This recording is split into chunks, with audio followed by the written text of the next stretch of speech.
अगर आप ऋषिकेश घूमने आ रहे हैं तो चलिए जानते हैं आप ऋषिकेश में किन किन जगहों को एक्सप्लोर कर सकते हैं। चलिए शुरुआत करते हैं जानकी ब्रिज से। जानकी सेतु ऋषिकेश में गंगा नदी पर बना लक्ष्मण झूले और राम झूले के बाद तीसरा सस्पेंशन ब्रिज है। इस ब्रिज की लंबाई 346 मीटर और इसकी चौड़ाई 274 मीटर है। इस पुल का उद्घाटन उत्तराखंड के मुख्यमंत्री श्री त्रिवेंद्र सिंह रावत जी द्वारा 20 नवंबर 2020 को किया गया था। इस ब्रिज से ऋषिकेश के आम निवासियों को बहुत फायदा हुआ। हालांकि इस ब्रिज के बनने की शुरुआत 2013 में ही हो गई थी। इसके खुलने का लंबे समय तक इंतजार किया गया, पर इसके खुलने के बाद पर्यटन को काफी बढ़ावा मिला है।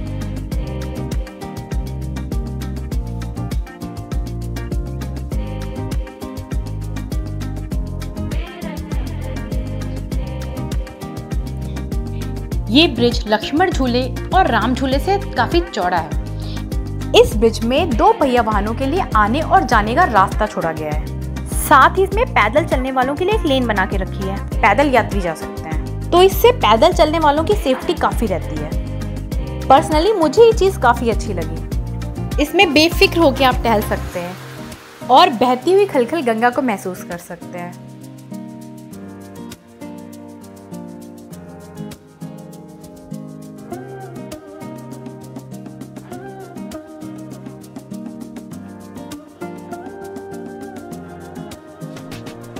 ये ब्रिज टिहरी और पौड़ी जिलों की सीमाओं को आपस में जोड़ता है, जिससे यहाँ के व्यापार में भी काफी सकारात्मक प्रभाव पड़ा है।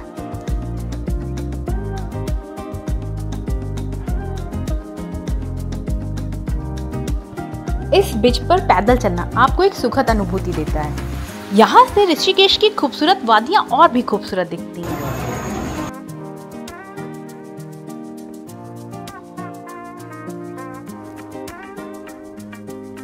नेक्स्ट है बीटल स्ट्रीट।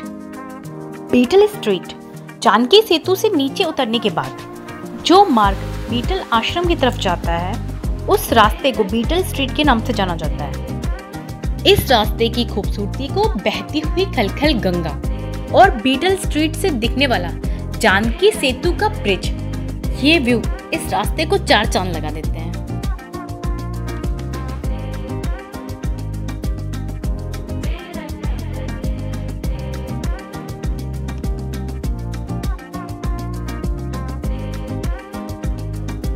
बीटल स्ट्रीट से होते हुए हम आ गए हैं 84 कुटिया देखने, जिसे बीटल्स आश्रम भी कहते हैं। ये बीटल्स आश्रम 1960 से 1970 के दशक के दौरान अंतर्राष्ट्रीय ध्यान एकेडमी के रूप में जाना जाता था। ये आश्रम महर्षि महेश योगी के छात्रों के लिए प्रशिक्षण का केंद्र था। 1968 के दौरान इस आश्रम ने लोगों का ध्यान अपनी ओर आकर्षित किया। बीटल्स रॉक बैंड के John Lennon, Paul Mac, George Harrison और रिंगो स्टार आए और उन्होंने यहाँ शिक्षा ली। इस आश्रम में रहते उन्होंने 40 गाने लिखे जो बहुत ही प्रसिद्ध हुए। 2003 में इस इलाके को वन विभाग के क्षेत्र में शामिल कर लिया गया, जिसे 2015 में टूरिस्ट के लिए खोला गया।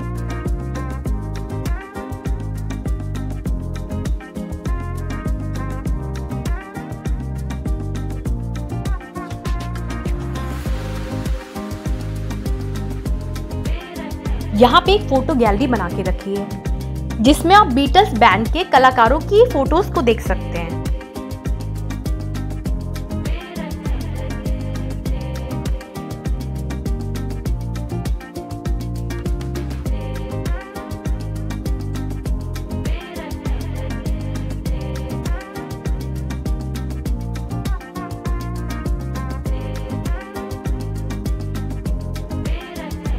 यहाँ वन्य जीवों की भी फोटो की गैलरी बना के रखी है, क्योंकि ये क्षेत्र वन्य विभाग के अधिग्रहण में है।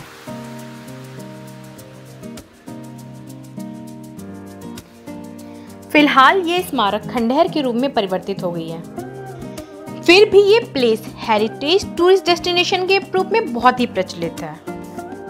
ये एरिया 7.5 हेक्टेयर में फैला हुआ है, जिसे 40 साल तक लीज पर लेकर यहाँ आश्रम का निर्माण हुआ था। वन भूमि की लीज समाप्त होने के चलते महर्षि महेश योगी इस स्थान को 1989 में छोड़कर हॉलैंड चले गए।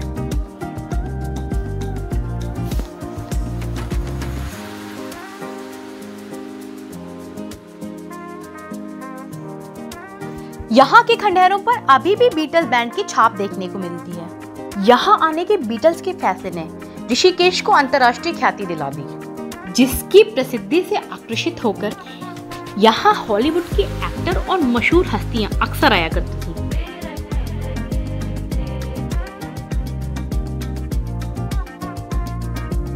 आश्रम के इस स्थान को आनंद भवन और सिद्धि भवन कहा जाता था। इन भवनों का उपयोग मेडिटेशन शिक्षण प्रशिक्षण पाठ्यक्रम लेने वाले व्यक्तियों के आवास के रूप में किया जाता था। इसकी छतों पर अनोखे ध्यान गुंबद बनाए गए थे। यहाँ की वास्तुकला देखने लायक है। ये स्थान प्राकृतिक सुंदरता से भरपूर सबसे खूबसूरत क्षेत्रों में से एक रहा होगा। ये शांतिपूर्ण खंडहर आपको आज भी मनमुग्ध कर देता है। इसके आगे का रास्ता हमें 84 कुटिया की तरफ ले जाता है।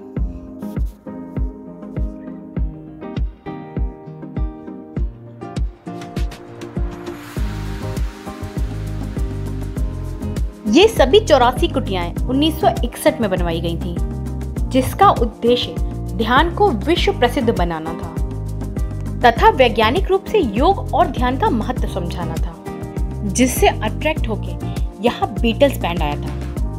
बीटल्स बैंड ब्रिटेन का बहुत ही पॉपुलर ग्रुप बैंड था।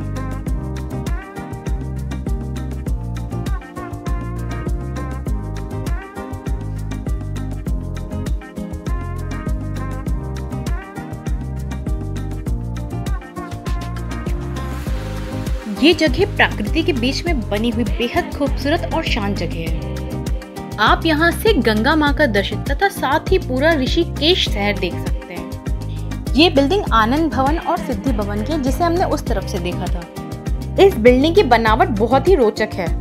इसको आज भी देख के ऐसा लग रहा है जैसे इसके भीतर संपूर्ण ऊर्जा का संचार हो रखा है। इस बिल्डिंग को ऐसा आकार दिया गया है जो अत्यंत असाधारण और रहस्यमय प्रतीत होती है। इनके अंदर जाने की हिम्मत हम नहीं जुटा पाए। इस बिल्डिंग के अंदर जाने की हिम्मत तो हम नहीं जुटा पाए, फिर भी इसे निहारने से हम पीछे नहीं हटे। इसकी संरचना को काफी देर तक हमने समझने की कोशिश की।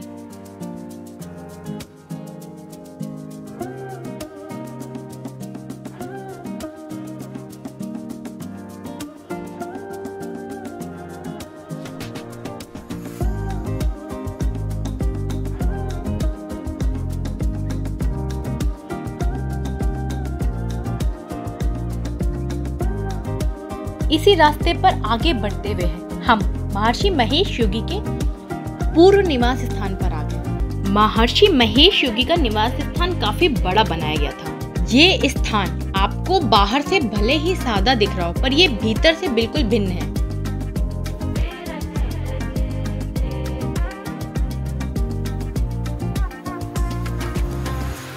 इस इमारत के नीचे तल पे जाने के लिए हमें सीढ़ियां दिखी, जिन पे कुछ दूर नीचे जाने के बाद हमें डर लगने लगा और हम वापस लौट आए। इसी रास्ते पे आगे बढ़ते हुए हम 84 कुटिया के पास आ गए हैं, जिसके नाम से ये जगह जानी जाती है। अगर हम बात करें 84 अंक की, तो ये अंक बहुत ही महत्वपूर्ण अंक है। ऐसा माना जाता है कि इस धरती पर लगभग 84 लाख योनियां पाई जाती हैं, और एक अन्य मान्यता है कि इन्हीं 84 योनियों में भटकने के बाद मनुष्य तन मिलता है। शायद इसी बात को ध्यान में रखकर यहाँ 84 कुटियों की स्थापना की गई होगी। ये सभी 84 कुटियां शायद उन्हीं सभी 84 लाख योनियों का प्रतीक मानी जाती होंगी। उस समय इन्हीं कुटियों में आके लोग ध्यान मग्न हुआ करते होंगे।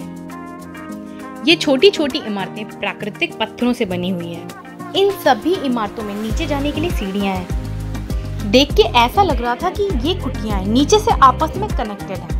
ये कुटियाएं भी मुझे एक रहस्य की तरह लग रही थी। कुछ तो खास रहा होगा इन कुटियाओं में, जिसकी तलाश करते हुए बीटल्स बैंड यहाँ आए थे। आज भी इन्हीं कुटियाओं को देखने दूर दूर से सैलानी आते हैं। यहाँ तक कि विदेशी सैलानी भी बड़ी संख्या में यहाँ आते हैं।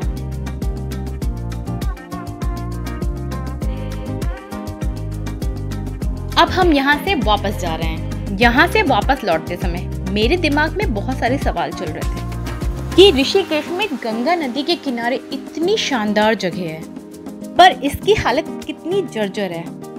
क्या कभी इसका भी जीर्णोद्धार हो पाएगा? हम अपने सफर में आगे बढ़ रहे हैं और हमारा वीडियो यहीं समाप्त कर रहे हैं। अगर आपको हमारा ये वीडियो अच्छा लगा तो please like, share and subscribe सारा कुछ कर दीजिएगा। Thanks for watching.